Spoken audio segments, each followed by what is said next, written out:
Hello, I'm Zach, and this is my project on printmaking. The four techniques that I chose were stamping, collagraphs, stenciling, and lino cut. For the first one, I did stamping. For stamping, I used hard and soft brayers, colored inks, a palette knife, a paintbrush, and objects to stamp with, along with plexiglass, which I used to roll and mix the ink. For stamping experimentations, I had a small misunderstanding of the book's suggestion. Not realizing that the reason it recommends using a potato was because of how easily carvable it is, I chose to use a lime instead, since I've really been loving the taste recently. The impression it made was really pretty, and it was really fun to mess around with. Due to the way it cut, one half was more concave and the other was more convex. The concave half was great for getting the full circular impression, and the convex half made some interesting starburst-like designs that you can see in the bottom right of the page. I tried different pressures, different amounts of ink, using only the rind to create curved lines, and even stippled using the other convex half. It was really exciting seeing how everything came out and how the colors worked when blended or used as more of a gradient, and how the texture came out as nicely as it did. On this second page of experimentations, I started cutting up the lime to get more distinct shapes. For the potato, this would have been more about carving out specific stamp designs, but since I used a lime, I was thinking of different ways to split up its texture to create interesting shapes. I cut the concave half of the lime in half in the other direction, which created a crescent shape. I even experimented with stamping the rind one color, then painting the textured middle a different one, but it was tricky due to the softer shape of the lime. In the top left corner, I cut one of the limes into a thin triangular slice, which gave a really neat texture when printed. I tried some other objects after the lime, being a paperclip, a nickel, and the lid of a figure of the Great Jar Warrior Alexander from the game Elden Ring, since the design on it was very detailed and interesting. The paperclip was my favorite to work with due to its versatility and ease of use. I bent the end of the clip upwards to use as a handle, and when printing, it created a perfect oval shape. I was able to use it for texturing, repeating a pattern, or even creating chain-like designs. The nickel was harder to use because of its flat shape, making it hard to lift from the ink and the paper without a handle.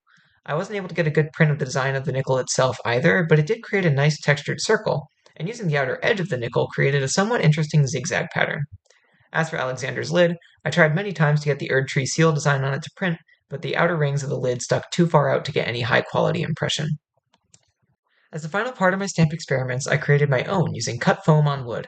It took me one or two tries to get some of the shapes to look the way I wanted, but once I had the finalized design, I was able to paint on ink to each individual piece of foam, creating a multicolored print, which is visible on the right. On the topic of stamping, I wanted to cover the artist Lily Ackhurst. They're one of the student artists who were listed on the Art Express Bodies of Work 2021 page. I sadly cannot find more of their work online, but their artist statement still gave me a good amount of information. The repetition in the stamps that Lily Ackhurst uses for the trees in the farm, the magpie, the wren, and me have a beautiful, serene feeling to them. There are some with varying size and shape, as well as what seems to be different amounts of ink or pressure to create depth in a way that feels both peaceful and comforting. The next technique that I covered for the project was collagraphs, and for this I used brayers and inks, a palette knife, a ruler, and scissors for cutting the paper designs, and glue.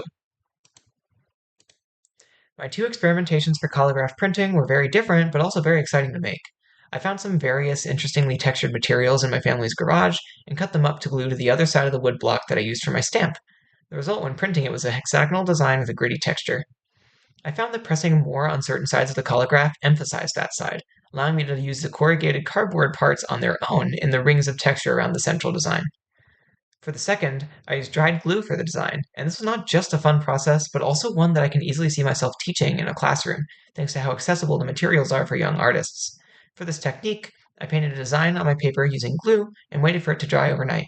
In the morning, I was able to coat the dried glue in ink and press it down for its impression. I was really satisfied with the result of each print, especially with how the beaded ink gathered in an interesting way on the paper due to the very thickness of the glue. The final print is very texturally interesting to me, and when pressing them into the paper, I used a brayer that still held ink. This was definitely much messier than it would have been if I used a dry one, but it allowed me to create an interesting border design around each print, which I further detailed using my other collagraph, adding more texture and color to the space between the two prints. On the topic of collagraphs, I would like to talk about the artist Barbara Caston. Barbara Caston is an artist known for her photography and sculpture works, along with many that focus on three-dimensional and textural sides of sculpture. While her artist printed photographs and not collagraphs, I found a lot of similarities between her work and collograph printing, especially in her series Contract 17, which you can see depicted in this image and the one on the last slide. The shapes that Caston uses all stand out for their texture, reflective properties, and shape, each being aspects I found to be especially important in the process of making collagraphs.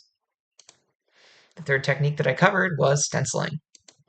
For stenciling, I used brayers, inks, rulers, scissors, and a palette knife, as well as tape, an X-Acto knife for cutting more intricate designs, and a pencil for creating the design itself.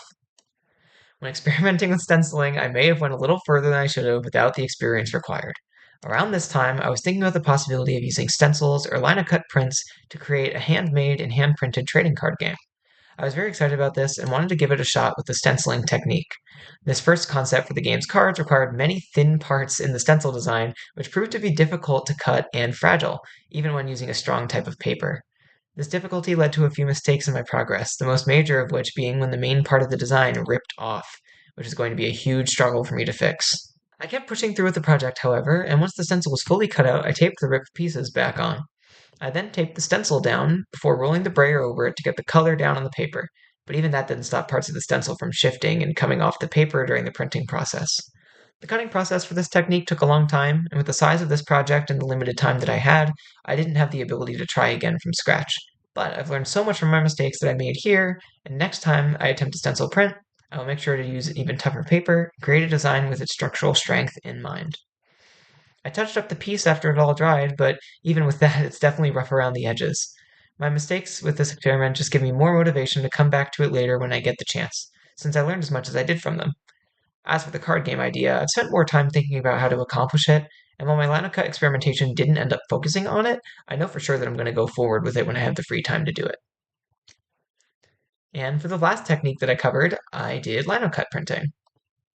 For it, I used brayers, inks, scissors, the ruler, the pencil, and tape, as well as linoleum cutters and a Sharpie. The first part of my experimentation process was creating the design that I wanted to print.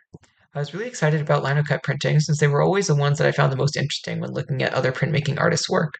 As the final of the four techniques, I wanted to create a final piece that I would be genuinely proud of as a piece of art.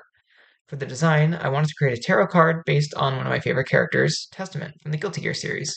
I chose the major arcana Death as it represents the embracing of change and letting go of the past, which are major themes of the character, as well as the ways that it fits their Grim Reaper-inspired attire. Character designs in the series are known for their high levels of detail and iconography, so I challenged myself by attempting to accurately depict the skeletal motifs on their hat and scythe, including the use of hatching to indicate texture and shadow. I knew this would be challenging to carve, but I was open to the challenge. I think the fact that the piece of art was based on something I enjoy, as well as being a sort of fan art, really helped to lower the stakes, making the eventual carving process much more relaxing than I first expected it to be. Once the larger scale pencil drawing was complete, I traced over it with a harder line and imprinted it into the linoleum. I was ready to start tracing the full thing in manually, but the pressure I used on the pencil lines translated on their own. After lifting the paper, I traced the pencil impression with my Sharpie, since the thicker line weight would make it easier to mimic the width of my linoleum cutter. This was very helpful since it gave me a chance to adjust the hatching and details accordingly ahead of time. Before carving, I used the linoleum cutter on another piece of linoleum to get a feel for how it worked. Once I felt comfortable, I moved on to the tarot design. The first thing I carved were the letters at the bottom and the card borders, since they were mostly consisting of straight lines, and the thickness of the letters made mistakes less noticeable. From there, I went to the top hat, since it helped me get more comfortable with carving curved lines before I moved on to the scythe. I saved the skulls as well as the spine and skeletal hand on the scythe for the end, since they were the most detailed and intricate parts of the entire piece. I made a few mistakes that really worried me, thinking that the final prints would suffer from it, but like with any other art medium, most of those small errors fade away when seen all together. For these final prints, I tried printing the design onto lavender paper, since I really enjoyed the blend of red and purple that I used when stamping the line in the beginning of the project. And finally, I did one more print on black paper with a slightly darker red and using slightly less ink. I love the extra texture and color variation that the smaller amount of ink added to the piece. It feels a bit less perfect in a way that I really appreciate. With these prints, there were some issues in the process of applying the image to the paper, especially visible in the way that the ink applied to the lavender paper, which I assume is because I held the paper to the linoleum with my fingers while pressing it down, leaving fingerprints on the final piece. The final artist that I would like to spotlight for this presentation is Hannah Bernstein. Another student artist, I found Hannah Bernstein's Linocut piece Holding On in the Scholastic Art and Writing Awards page on artandwriting.org. This piece stood out to me due to its pattern-like details in hatching and repeated shapes. I was inspired to work in some hatching similar to theirs in my own linocut print, since it has such a striking and stylish appearance. The last part of this presentation focuses on my reflection after doing all of this work. First off, with the qualities and properties that I found to be most interesting in printmaking. I find printmaking to be very varied, human, and replicable. And what I mean by that in terms of variation is that there's a lot of diverse art techniques that you can use in printmaking, which include all the ones that I covered, but also even more that the book talks about, which I didn't get to cover in my presentation. It's very human because the multiples that you make, while they are identical copies in a sense, they also still will vary from each other because of the imperfect nature of human error and creating things with your hands. And lastly, let me put myself here, it's replicable. You can share it between people. There's variation in every copy. You can even choose to vary the copies based on the amount of color that you've used on a print or the different types of color that you use on a print. And that replication makes it a lot more accessible to more people. Next up are the visual effects of printmaking. I think it is very textural. The texture is always going to be present in a printing piece, which is very evident in my lino cut pieces. Even with a lot of ink and against very smooth paper, smooth linoleum, it still came out with an interesting texture, which is especially noticeable when I did use less ink. Along with that, the texture is very controllable. Different types of printmaking will give different types of texture, different objects will give different textures, and I think that's a really cool thing that the artist can control. It's also adaptable. There's many unique methods like the ones that I've covered, and you can even combine those techniques together, kind of like I did with the two different collagraphs. Lastly, it's vibrant.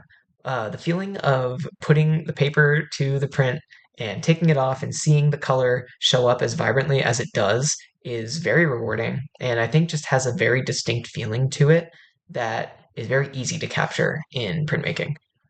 And now for the expressive qualities of printmaking. I put textural here again because while textural is nice for the visual aspect, it's also very important in the expression of a printmaking piece. You can get a lot of expression out of the way that you texture something and the way that each individual person would then choose to texture or what textures they would use, as well as combining different textures, especially seen in collage prints, that can really give a unique feel to your printing. Next up was the application. Just the process of applying the print to paper is very rewarding and very different for each person. Depends on the way that you use pressure, the way that you apply it yourself, like in how I used the colored brayer at that one point with the collage prints, or in the way that maybe some people do that with their hands or a bowl to get a more flat, consistent design. And lastly, with objects, the objects used can have a lot of significance to the person who is making the print, as well as if they made or found that object. Finally, for the personal studio reflection, printmaking is something I would love to pursue further when I have the chance to do so. While not every technique was my favorite in terms of the final outcome, I really enjoyed the process for all four. I do wish I printed more techniques that would be more accessible to younger kids and adolescents, but that's just more incentive to keep experimenting after this project, since I think printmaking would be very exciting for them to learn. Thank you for listening.